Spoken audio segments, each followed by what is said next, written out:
Welcome to E.P.I.C, another podcast episode from With Purpose. My name is Chris, and I'm with our special guest, Mr. Robert Raymond Riopel. Robert Riopel is an international best-selling author, app designer, entrepreneur, and trainer who has spent the last 18 years plus traveling around the world sharing his passion. He's also shared the stage with and trained many of the top trainers and thought leaders in the world today. With his high energy and heartfelt style, Robert draws on his journey from humble beginnings to financial freedom at the age of 32 to also inspire individuals into tapping into their greatness. And realizing that he is not the only person that struggles, Robert's clues open individuals up to the possibilities that lie within them, and that is why he is a highly sought after presenter. Folks, it is my great opportunity and privilege to serve you today by having Robert on the podcast. Welcome, Robert, to the podcast. How are you doing, sir? Chris, I'm having another fabulous day and just feeling blessed more and more every day that I get to connect and assist people, even with not being able to travel around the world through podcasts and trainings. So I'm loving it and I'm having an amazing day. Great. Well, I already love your enthusiasm. As I was mentioning before we got on here officially, I just want to tell the audience, Robert has this great personality. He has this great skill set, and I'm really excited today on what he's going to be able to bring to you. So have your ears open to listen, maybe some pens or pencils to write or a tablet very well to go and all of that great stuff. So Robert, let's get into this. Tell me a little bit about your personal story and then how that led you into what you're doing now for a living. Yeah, where I'm living right now in Alberta, I am Canadian. We are in an area that's lots of farming, lots of cowboys and oil. And so like Texas, as an example, if oil prices are doing well, we do well. If oil prices are not doing well, our economy struggles. And growing up, my parents taught me that when it comes to work hard. Stay loyal to a company you're working with. Even if you don't enjoy it, if it's secure and supporting your family, then you stick with it. And so that's what I did when I started working, Chris. I started, working hard, staying loyal. And all of a sudden, I'm newly married. I'm 21 years of age. And all of a sudden, I'm getting laid off from the third major company I've been working for because they're shutting the factory down. And my mindset's going, what's going on? Is it me? Am I creating this? And I look back, and I'm so thankful that I learned a lesson back then that has served me in my life. I learned that if I wanted any kind of control over my own success, I had to be at the steering wheel. Because no matter how big a company, I was just another number. And so because we were in what's called an economic downturn or a oil bust at the time, I couldn't find work. There was no real jobs out there. So I started, because I'm newly married, I started doing something until I found that real job. And I actually started delivering pizzas for a little pizza delivery company called Domino's Pizza. And I started actually having more fun and making more money driving around, window down, listening to the radio, meeting customers. I was making more money than I had made in my real job. And so I was doing this when my franchisee, he decided he was going to sell his very successful store in exchange for two stores that were not doing as well in a city an hour and a half away.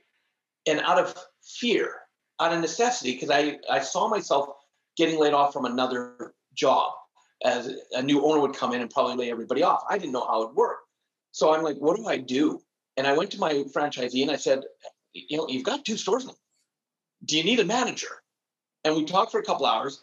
And one of the things I want your people to know, especially to listen, I became a manager, and a lot of it had to do with not just that I went and asked, but one of the things I was taught growing up as well is that no matter what's going on in your day, when you walk through that door to work, you leave all your other stuff at the door and you be there to be focused.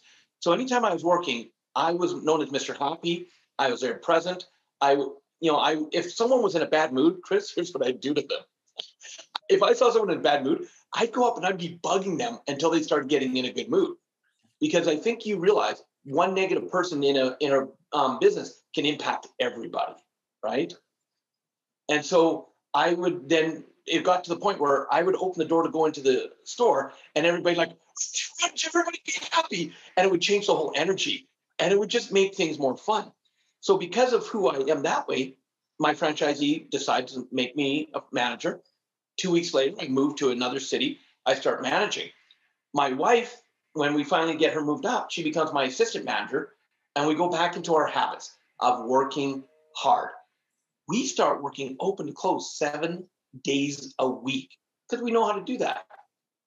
And then all of a sudden the fear came in again in about a year and a half. A year and a half down the road, I'm now qualified to be a franchisee. And in Domino's, I don't know if you're aware, one of the reasons their average franchisee was 23 years of age when I was a franchisee is because you couldn't just buy a store. You actually had to successfully manage a store for at least a year to qualify. And so I was qualified to be a franchisee. Now, we didn't have any money. The amount of money we were working for wasn't a lot. But then all of a sudden we find out from my franchisee that he's frustrated. The 2 stores he took out of bankruptcy, or sorry, in exchange for his other store, he thought he could boost them up really easy and make a lot more money. But he ended up having the same amount of sales as his one store, but twice the overhead. And he was now frustrated, and he decided, I'm out. We were in Domino's long enough at that point. We knew the manager would definitely let go. Fear set back in. So he came up with the brilliant idea. Why don't we buy the store we're working at? All right, we have no money. But I know one of the questions you love to ask people is, what's my favorite word? And my favorite word in the whole wide world is passion. I love passion. And if there's something I really want to accomplish, I will find a way to make it work. And so my wife and I started learning, how do you buy a business if you have no money of your own? And we made a lot of mistakes. We did a lot of stumbling. But every time we did, we learned something. We'd pay someone who promised to get us funding if we paid their upfront fee. And all of a sudden can't help you, but our fee would be gone. And so we'd get upset, but what did we learn? And it took us about 4 months, and we now knew what to say and how to say it, that we had the confidence. And this is big for business owners. That fake it till you make it, learn until you have the confidence to really do what you say you want to do. We had the confidence to walk into our own bank that we'd been dealing with, and we talked to our bank manager, and she's like, so how are you guys doing? And she loved us because she'd helped us buy a house, and she knew we were hardworking kids because we're 23, we're kids. And she's like, how are you guys doing? We said, we're doing good. And she goes, so what's going on with your store? And we said, well, it's about to be sold, and we've been trying to find a way to buy it, but we just can't get financing. And she said, well, have you talked to the business manager? And back then, to get an appointment with a business manager, you had to know someone who knew someone. Mm. And we were honest. He hasn't been willing to see us. And she said, come with me. She literally took us by the hand, walked us across the bank to his office, knocked on the door, said, this is Robert and Roxanne Riopel. These are great kids. I need you to take care of them. And we're just and he's like, come on in. Next thing you know, we bought both stores my franchisee had for sale with 100% financing. Wow. No money of our own. And it was like, we're now franchisees, and we're like, oh, because we're 23, we're business owners. But as you work with a lot of businesses doing your consulting, Chris, there's a difference between knowing how to manage a store and run a business. Right. And we didn't know how to run a business. And I'll tell you, even the first 2 years, we probably should not have made it. But here was our philosophy. If there's money in the bank account, we must be doing okay. Because we weren't doing our books. We didn't think we could afford an accountant. So we were stumbling through. But I'll tell you, we made it to 9 years of being franchisees. But at the 8-year mark, we're just not enjoying it. And we're now over $150,000 in debt. And I would say that financial debt is one of the worst stresses I've ever encountered. And that happened to be when we were introduced to personal development. And from a 3-day weekend that we went to, it changed our life. We understood why we were in debt. We took ownership of it, that it wasn't outside things. It was us that created because of our mind and the way what we believed and how we spent our money. We learned what we were going to do to adjust, and we made some tough decisions. And we were able to actually go from being, we did this training in June of 2001, 3 days, 3 very powerful days. And next thing you know, by implementing what we had learned, we ended up going from $150,000 in debt to actually retired completely financially free 9 months later at the age of 32. Wow.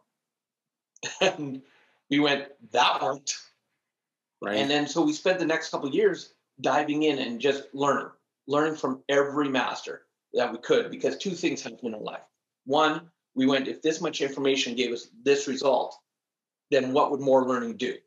And two, I started to realize my passion was to be a trainer, because I realized if I could even help one person do what my wife and I had been able to accomplish, go from being deep in debt to financially free, it'd be all worthwhile.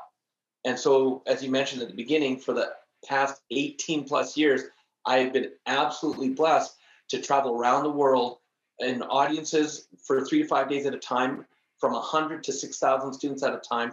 And I've now personally taught over 500,000 people how to create financial freedom in their life. And I get to do what I love. And so every day I wake up going, yes, another amazing day. And so that's kind of the long, short version, Chris, of who I am and where I'm at.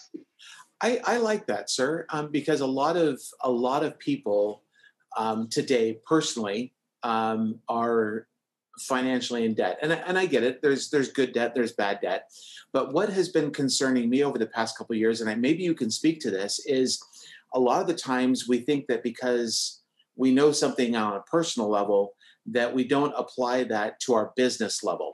In fact, over the past couple of years, I've really paid attention to businesses that have gone under because they didn't have either the cash on hand and or good systems in place to carry them through some of the financial strains or through some of the financial famine, if you will. Can you speak to that? Is that something that you train as you talk about students, specifically business owners, or is this more holistically in one's life?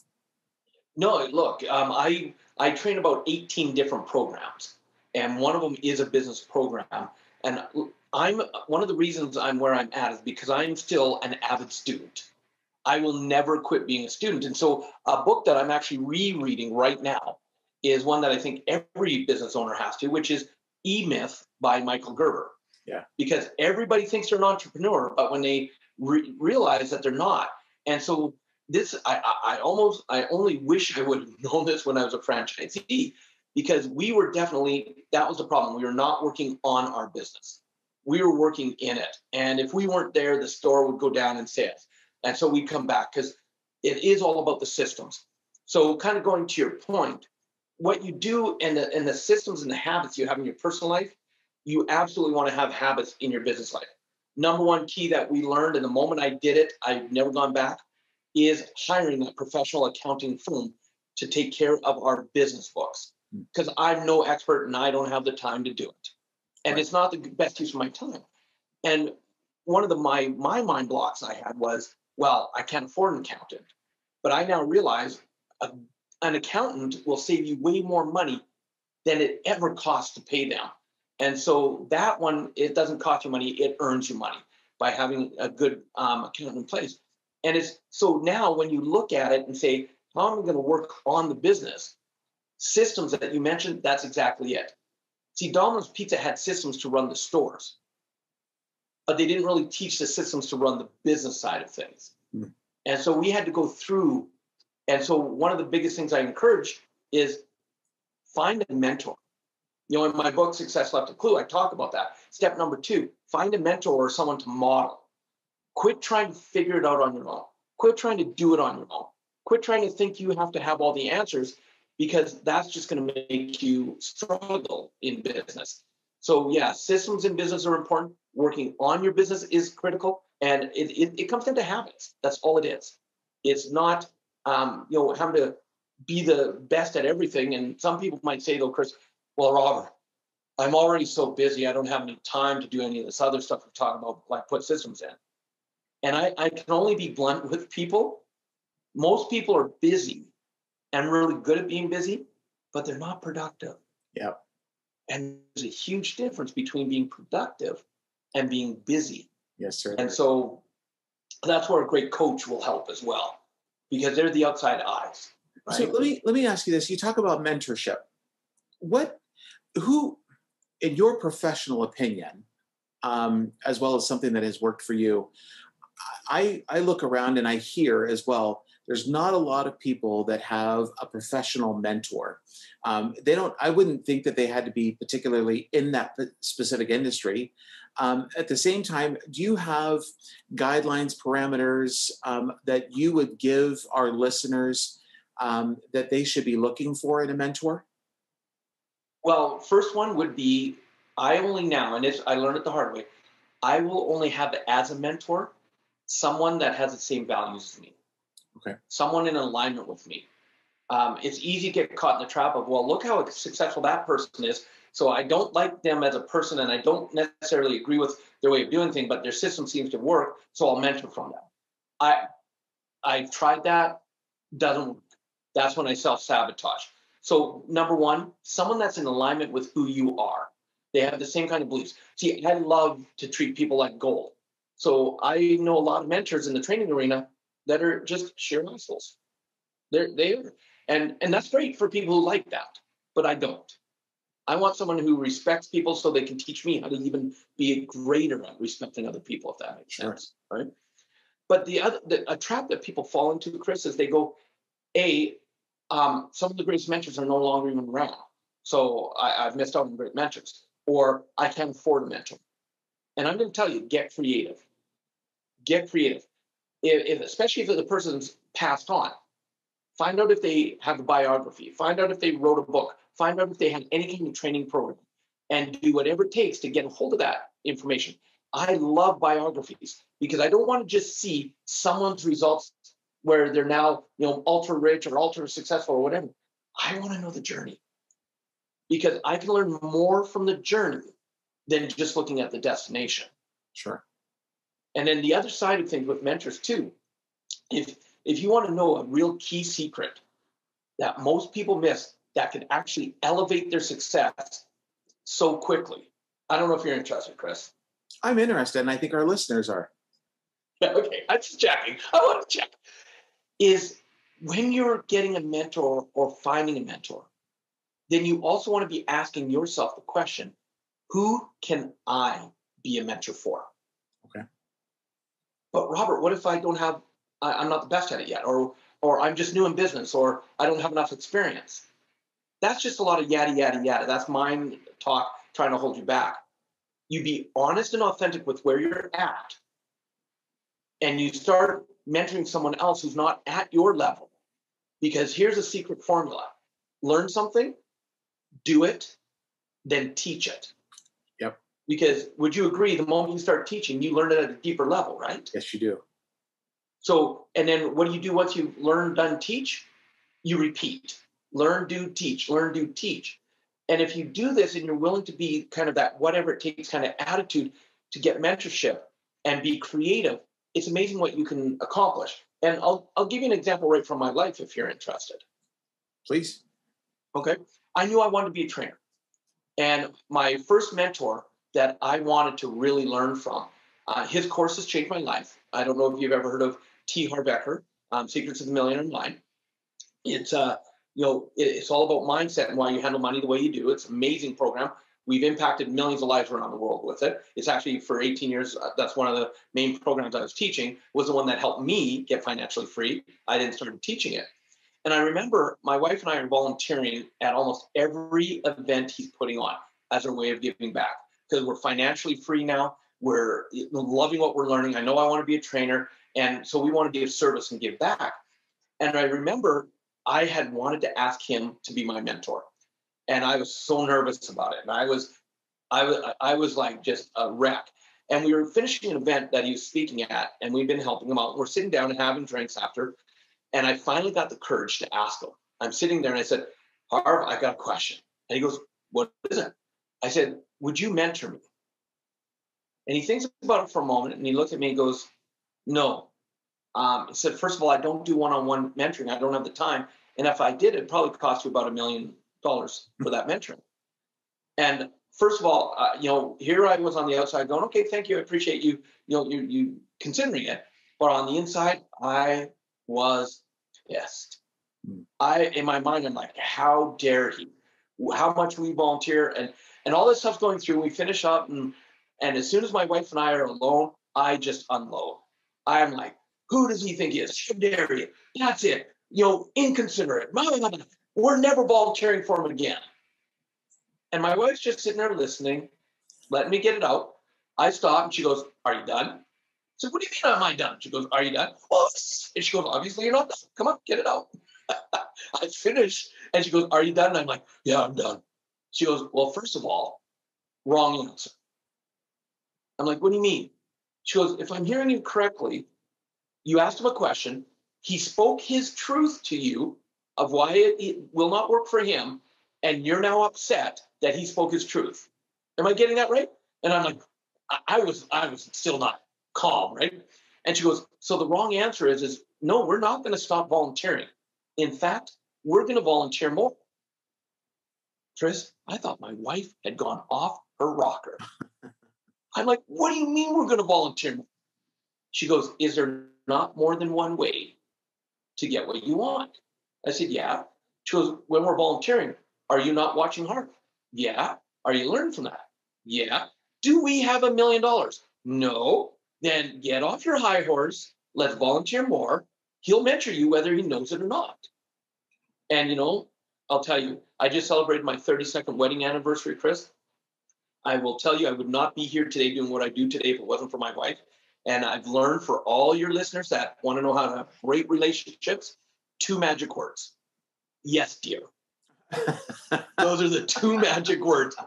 And because, of course, she was right. Next thing you know, I've been asked to be his personal assistant at trainings, where as his assistant for 12 hours a day, I have to sit in the seat and watch him. So even if he looks my way and goes like this, I'm there.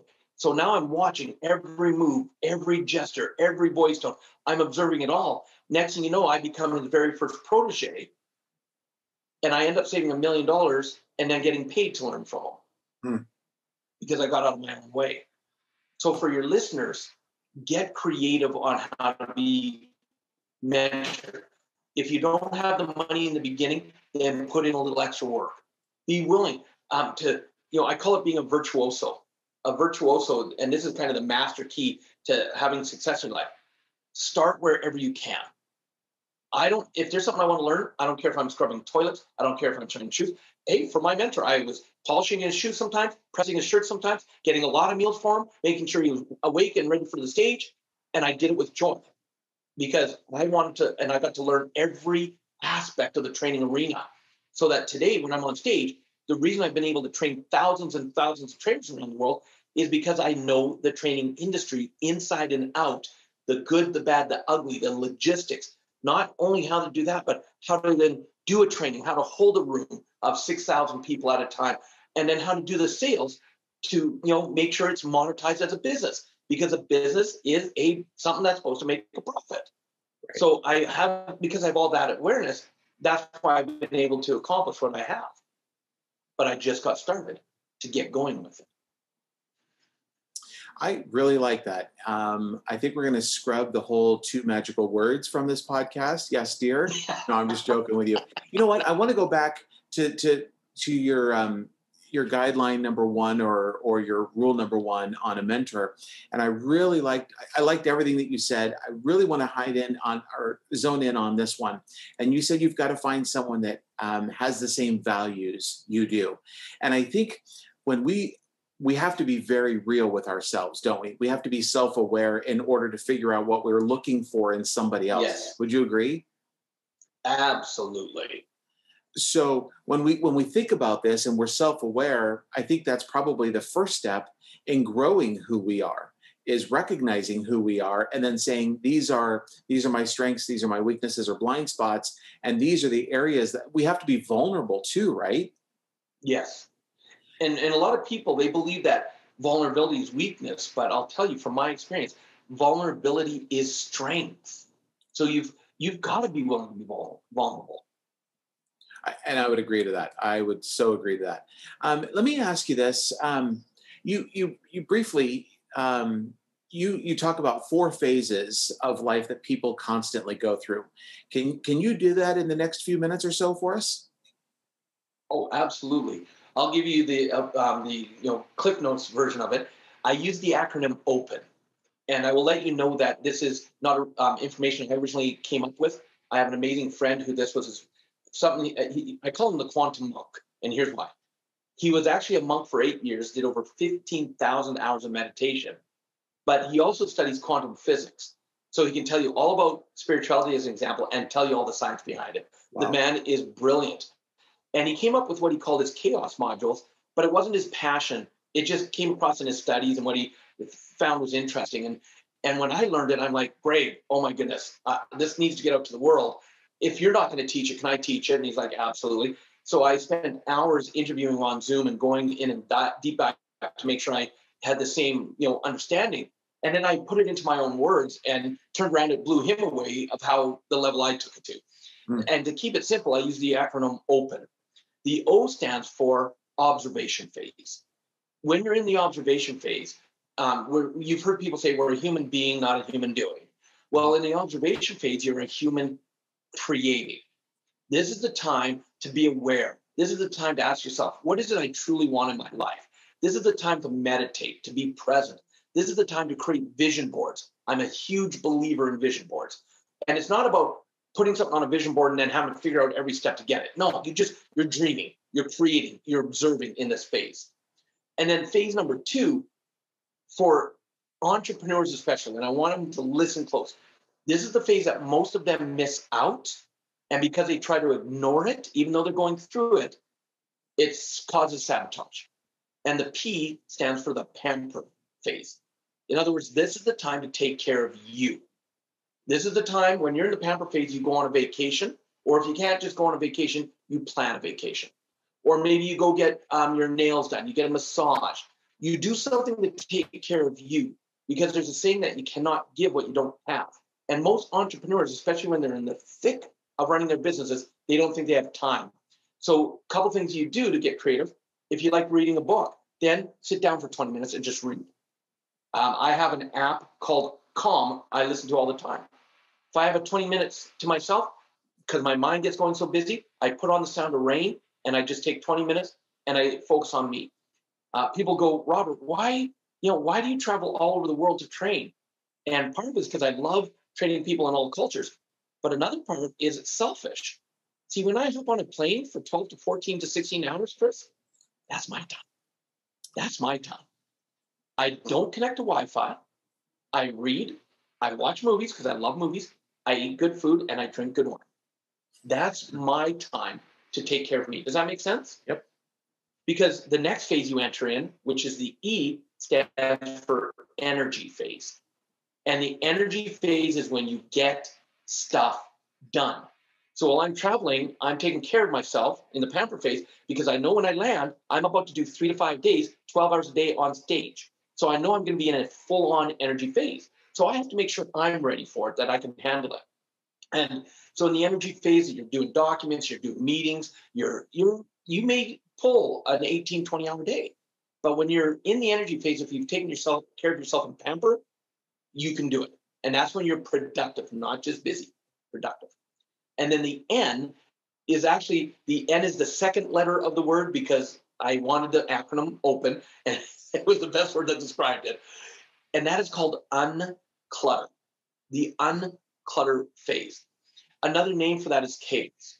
And if you've ever noticed, and you're like Chris says, have you ever had a time when things were going great and you're just full force and all of a sudden it's like this brick wall just got thrown up in front of you and stopped you dead in your tracks? Oh, sure. Have you ever had that happen? Yep. So that's chaos coming in. And what happens is most people, they resist chaos. They get frustrated, they get pissed off, and they struggle through it. But if you understand that chaos is actually natural, why? Because as human beings, we're meant to evolve. And if we're not evolving, chaos is going to help us evolve. It's going to force us to evolve. So the reason I call it unclutter phase is because you can actually participate with whatever higher power you go by. And actually, you can volunteer for chaos in little doses so that it doesn't hit you full on.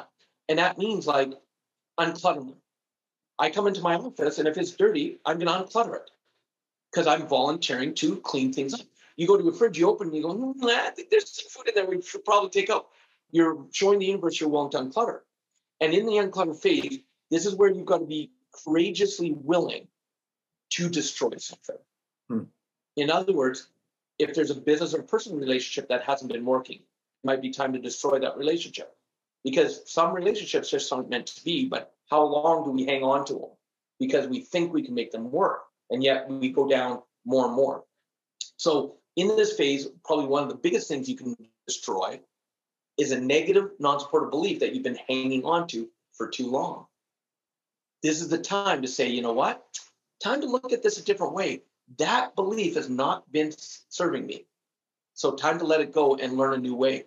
And when you do this, what happens is now, the reason I use the word open as the acronym, it's like being able to say open sesame, because as you breeze through chaos and the uncluttered phase, it puts you right back into the observation phase. Mm.